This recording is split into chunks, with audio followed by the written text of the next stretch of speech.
আলহামদুলিল্লাহ। শুরুতে আবারও প্রশংসা জ্ঞাপন করছি সেই আল্লাহ সুবহানাহু ওয়া তাআলা, যার বিশেষ তৌফিকে আমরা তার দিনের পথে চলার সৌভাগ্য লাভ করেছি। যিনি তার দিনের পথে আমাদেরকে কবুল করেছেন, তার এই প্রশংসা জ্ঞাপনার্থে বলি আলহামদুলিল্লাহ। অতঃপর অসংখ্য সালাত ও সালাম পেশ করছি প্রিয় রাসূল মুহাম্মদ সাল্লাল্লাহু আলাইহি ওয়াসাল্লাম, তার আসহাবী কেরাম, আহলি বাইত, শেষ দিবস পর্যন্ত তার প্রতিটি একনিষ্ঠ অনুসারীদের উপর। সমবেত মুসল্লিবৃন্দ, একজন মুসলিম হিসাবে, একজন অভিভাবক হিসাবে, একজন বাবা হিসাবে, একজন মা হিসাবে আমরা আল্লাহ সুবহানাহু ওয়া তাআলার কাছে নিয়মিত কিছু আবেদন করে থাকি, কিছু দোয়া করে থাকি। যেমন রব্বানা হাব লানা মিন আজওয়াজিনা ওয়া যুররিয়াতিনা কুররাতা আ'য়ুন ওয়াজআলনা লিল মুত্তাকিনা ইমামা। হে আল্লাহ, আমাদের স্ত্রীদের এবং সন্তানদেরকে আমাদের চক্ষু শীতল বানিয়ে দিন, যেন তাদেরকে দেখে আমরা আত্মতৃপ্ত লাভ করতে পারি, আত্মতৃপ্তি লাভ করতে পারি। তারা যেন আমাদের আনুগত হয়, তারা যেন আমাদের প্রিয় হয়। ওয়াজআলনা লিল মুত্তাকিনা ইমামা, এবং আমাদেরকে মুত্তাকিদের ইমাম বানিয়ে দিন। এই দোয়া আমরা নিয়মিত করি। এই দোয়ার উদ্দেশ্য কি? এই দোয়ার উদ্দেশ্য হলো আল্লাহ সুবহানাহু ওয়া তাআলা আমাদের যে সন্তান দিয়েছেন, সেই সন্তানরা যেন আমাদের চক্ষু শীতলকারী সন্তান হয়। আজকে আফসোসের সাথে বলতে হয়, বহু অভিভাবক আর্তনাদ করছেন, তারা হাহুতাশ করছেন, তারা অশান্তিতে রয়েছেন। সন্তানকে নিয়েই আজকে তারা বেকায়দায় রয়েছেন। সমবেত মুসল্লিবৃন্দ,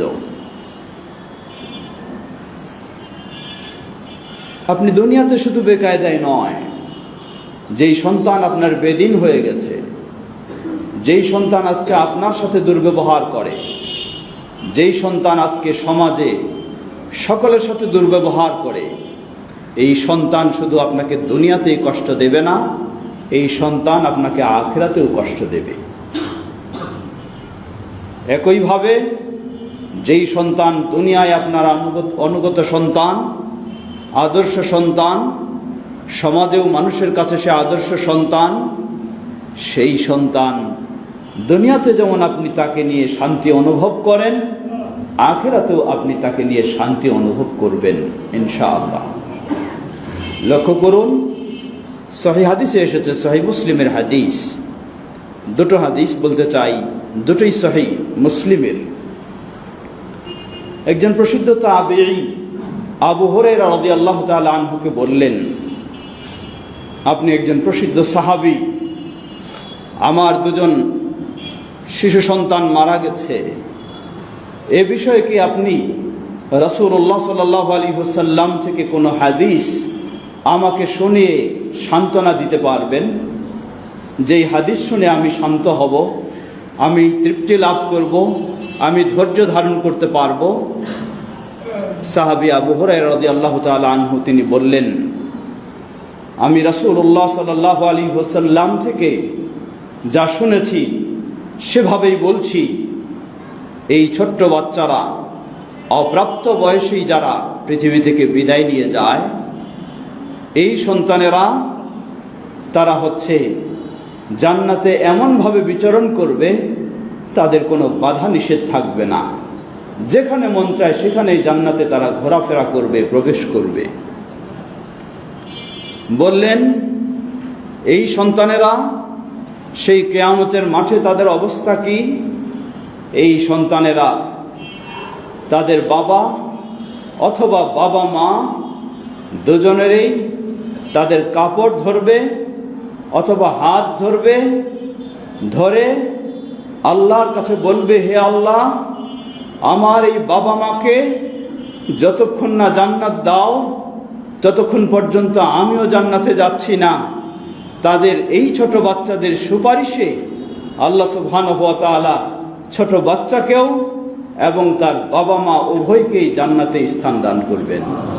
সুবহানাল্লাহ, কি সৌভাগ্য আপনার যদি সত্যি আপনি সেই মুসলিম সন্তানের বাবা হতে পারেন, মুসলিম সন্তানের মা হতে পারেন।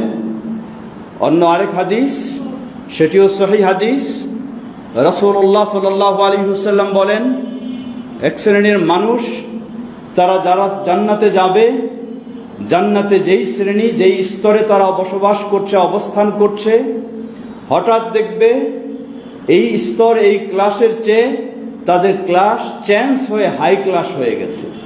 সুবহানাল্লাহ, হঠাৎ তারা দেখবে জান্নাতে তারা যেই ক্লাসে যেই স্তরে ছিল এটা হাই ক্লাস হয়ে গেছে।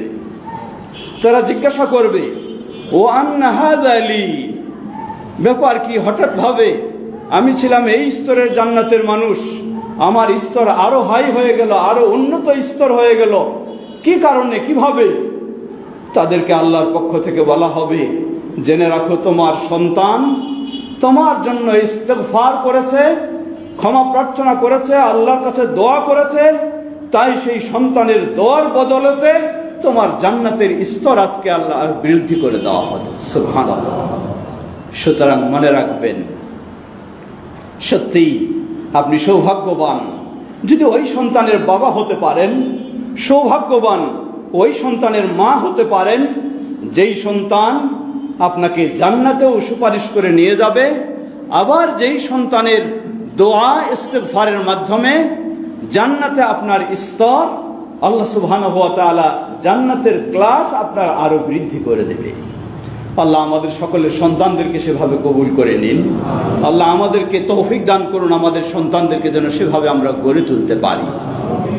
সমবেত মুসল্লিবৃন্দ, 2025 শিক্ষাবর্ষ শেষ, বার্ষিক ফলাফল গ্রহণ করছেন।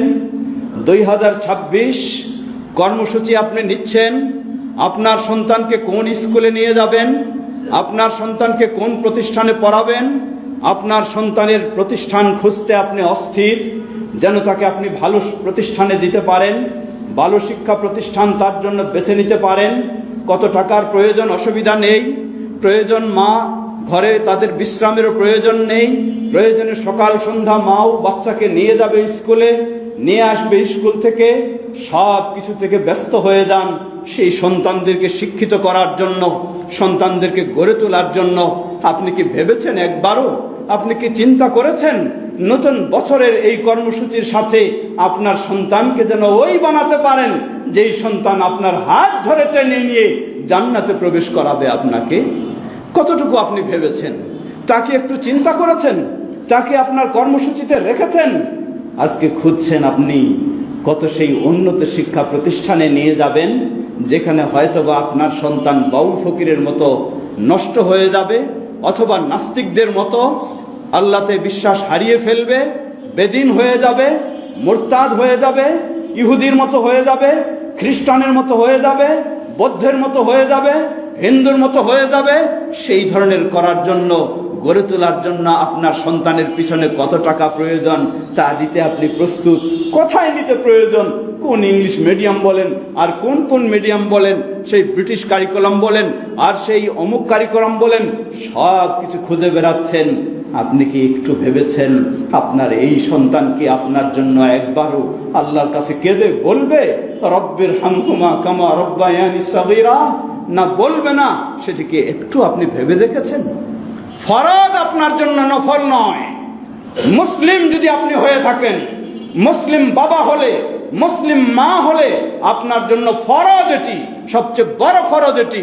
আপনার সন্তানকে ওই পথে গড়ে তুলতে হবে যাতে আপনার সন্তান তার রবকেও চিনে, তার বাবা মাকেও চিনে, তার রবের সাথেও ভালো আচরণ করে, বাবা মার সাথেও ভালো আচরণ করে, দেশবাসীর সাথেও ভালো আচরণ করে।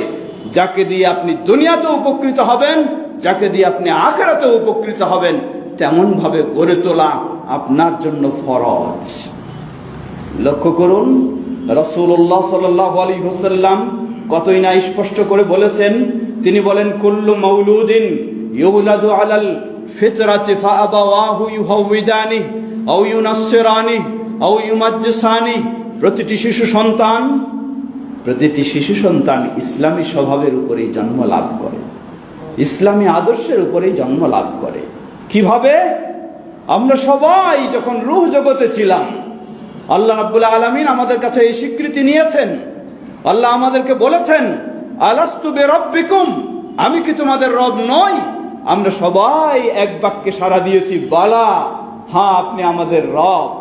ওই ঈমানের উপরেই, ওই বিশ্বাসের উপরেই একটা হিন্দুর ঘরে হলেও সন্তান জন্ম লাভ করে, খ্রিস্টানের ঘরে হলেও সন্তান জন্ম লাভ করে, মুসলিমের ঘরে হলেও সন্তান জন্ম লাভ করে।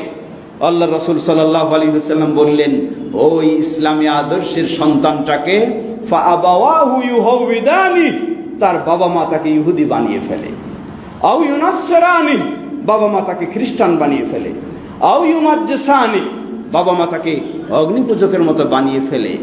আফসোস, আজকে একজন ইহুদি তার সন্তানকে ইহুদি বানাবে, এটাই স্বাভাবিক, বাস্তবে তাই বানিয়ে থাকে। খ্রিস্টান তার সন্তানকে তাই খ্রিস্টানই বানায়, হিন্দু তার সন্তানকে হিন্দু বানায়, বৌদ্ধ তার সন্তানকে বৌদ্ধও বানায়। কিন্তু আফসোস, নাস্তিক তার সন্তানকে নাস্তিকও বানায়, কিন্তু মুসলিম তার সন্তানকে মুসলিম বানাচ্ছে না। এই ক্ষেত্রে আমরা কতই না দুর্বল হয়ে গেছি। ভাবতে হবে আপনাকে, দুনিয়ায় আপনার শেষ নয়।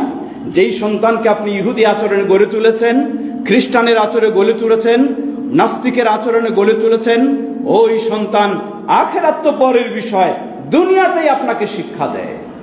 আপনাকে তো সেই আপনার আদরের সন্তান, কলিজার টুকরার সন্তান, যাকে আপনি এত উচ্চ শিক্ষিত করলেন, উন্নত করে গড়ে তুললেন, সেই একদিন আপনাকে আপনার ঘর থেকে বের করে বৃদ্ধাশ্রমে পাঠায়। কারণটা কি? কারণ তো হলো এই, ইহুদিদের কালচারে তাকে আপনি গড়ে তুলেছেন, খ্রিস্টানদের কালচারে তাকে আপনি গড়ে তুলেছেন, সে তো সেই কালচার অনুযায়ী ব্যবস্থা নেবে। আপনার জন্য আল্লাহর কাছে দোয়া তো দূরের কথা। প্রিয় ভাইয়েরা আমার, পর্দার আলীর মা ও বোনেরা, সুতরাং প্রতিটি মুসলিম বাবা মাকে এই কর্মসূচি নিতেই হবে। যদি আপনি মুসলিম হয়ে থাকেন, যদি আপনি জান্নাতের আশা করে থাকেন, যদি আপনি আল্লাহকে ভয় করে থাকেন, যদি নিজে জান্নাতি হতে চান, সন্তানকে জান্নাতি বানাতে চান, যদি নিজে জাহান্নাম থেকে বাঁচতে চান, সন্তানকে জাহান্নাম থেকে বাঁচাতে চান, তাহলে আপনাকে নতুন শিক্ষাবর্ষে সেই কর্মসূচি আপনাকে নিতেই হবে, যাতে আপনার সন্তানকে আপনি মুসলিম হিসাবে গড়ে তুলতে পারেন। হয়তো আপনি বলবেন যে তাহলে কি ইঞ্জিনিয়ার বানানো যাবে না, তাহলে কি ডাক্তার বানানো যাবে না?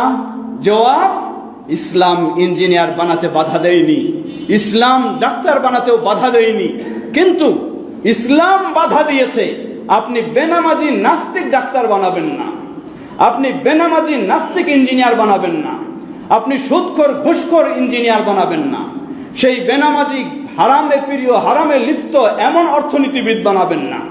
আপনি বানাবেন মুসলিম ডাক্তার, নামাজি ডাক্তার, আপনি বানাবেন মুসলিম ইঞ্জিনিয়ার, নামাজি ইঞ্জিনিয়ার। এটিতে ইসলামে আপনাকে কখনোই বাধা দেয়নি। সকল সন্তানকেই শুধু ওই দাওরা হাদিস মাদ্রাসা মুহাম্মাদিয়া আরবিয়া পড়ায় সেই বড় আলেম করে তৈরি করতে হবে, ইসলাম তো এটি বাধ্য করেনি। আপনার কয়েক সন্তান রয়েছে, একজনকে বড় আলেম বানাবেন, একজনকে বড় ডাক্তার বানাবেন, একজনকে বড় ইঞ্জিনিয়ার বানাবেন, কোনো অসুবিধা নেই। কিন্তু যাকে আলেম বানাবেন সে তো আলেমই থাকবে, আর যাকে ইঞ্জিনিয়ার বানাবেন, যাকে ডাক্তার বানাবেন, সে যেন অবশ্যই মুসলিম ইঞ্জিনিয়ার হয়, মুসলিম ডাক্তার হয়, যেন অবশ্যই নামাজি হয়, অবশ্যই যেন আল্লাহ ভীরু হয়, অবশ্যই যেন ওই ডাক্তার, ওই ইঞ্জিনিয়ারও আপনার জন্য আল্লাহর কাছে হাত তুলে বলতে পারে, রাব্বির হামহুমা কামা রাব্বায়ানি সাগীরা। তাহলেই সত্যি আপনি সফল হবেন ইনশাআল্লাহ। স্বভাবত মুসল্লিবৃন্দ, সুতরাং ফিরে আসুন। নতুন শিক্ষাবর্ষে বহু নতুন আপনি কর্মসূচি হাতে নিচ্ছেন। বংশালবাসীর আলহাজ আউলাদ হোসেন সাহেবের নেতৃত্বে পরিচালিত সেই মাদ্রাসা মুহাম্মাদিয়া আরবিয়া, পাশেই আমাদের রয়েছে প্রাচীন মাদ্রাসাতুল হাদিস, এই ধরনের বহু শিক্ষা প্রতিষ্ঠান রয়েছে। সেখানেও তো আমরা আলেম বানাবই, কিন্তু মনে রাখতে হবে অন্য আপনি যেখানেই যে প্রতিষ্ঠানেই খুঁজে নেন না কেন, সেখানে অবশ্যই আপনাকে আপনার সন্তান যেন মুসলিম হিসাবে টিকে থাকে, সে যেন ইসলামী আদর্শের উপরে থাকে, সে যেন একজন নামাজি হয় কমপক্ষে, সে যেন আপনার জন্য আল্লাহর কাছে দোয়া করতে পারে, এমনভাবে আপনাকে গড়ে তুলতে হবে। ফিরে আসি ওই হাদিসের কথা, যেই হাদিসে বলা হয়েছে মুসলিম ছোট সন্তানেরা বাবা মাকে হাত ধরে টেনে জান্নাতে নিয়ে যাবে। হয়তো কেউ বলতে পারেন এই হাদিসে তো বলা হয়েছে অপ্রাপ্ত শিশুদের কথা। জবাব, অপ্রাপ্ত শিশু মানে কি? অপ্রাপ্ত শিশু মানে যে প্রাপ্তবয়স্ক এখনো হয়নি। প্রাপ্তবয়স্ক কখন হয়? সাধারণভাবেও যদি আমরা নর্মালি যদি মেনে নেই, তাহলে 15 বছর বা এই ধরনের হলে সে যৌবনে পদার্পণ করে থাকে, তাকে বলা হয় প্রাপ্তবয়স্ক। এর পূর্বে যদি সে মারা যায় তাহলে তার এই অবস্থা হবে। তার জন্য এই সুসংবাদ, সে জান্নাতি হবে এবং বাবা মাকেও সে জান্নাতি বানানোর চেষ্টা করবে ইনশাআল্লাহ। এর পূর্বে মানে আপনার বাচ্চার বয়স যদি 10 বছর হয়, যদি 12 বছর হয়, সেও এই হুকুমের মধ্যে অন্তর্ভুক্ত হবে ইনশাআল্লাহ। তাহলে এই 12 বছর নয়, আজকে তো আমরা আমাদের সন্তানদেরকে 3-3.5 বছর হলেই তাকে প্লে, তাকে নার্সারি, এই ধরনের শ্রেণীতে আমরা নিয়ে যাচ্ছি। এই ছোট্ট শিশু, যেই শিশুটি ইসলামী স্বভাবের উপরে জন্ম লাভ করেছে, এই ছোট্ট শিশুকে যদি আপনি ছোট্ট বয়স থেকেই তাকে ইসলাম মুক্ত শিক্ষার দিকে ঠেলে দেন, ইসলাম মুক্ত, যেখানে ইসলামের কিছুই নেই, গন্ধ নেই, যেই পরিবেশেও নেই, শুধু নাস্তিকতা, নারী পুরুষের অবাধ বিচরণ এবং কোন রকমের তাদের মাঝে আদর্শ বলতে কিছু নেই, এমন প্রতিষ্ঠানগুলিকে উন্নত বলে মনে করে সেখানে আপনি ছেড়ে দেন, আর ওই ছেলে ওই মেয়ে এই বয়সেও যদি মারা যায়, তাহলে আপনি ভেবে দেখুন আপনি তাকে কোন পথে ছেড়ে দিয়েছেন, আপনি তাকে কোন পথে এগিয়ে নিয়েছেন। সুতরাং অনুরোধ জানাবো প্রতিটি অভিভাবককে, আল্লাহ আমাদের সকলকে সে তৌফিক দান করুন। ওয়া আখিরু দাওয়ানা আলহামদুলিল্লাহি রাব্বিল আলামিন।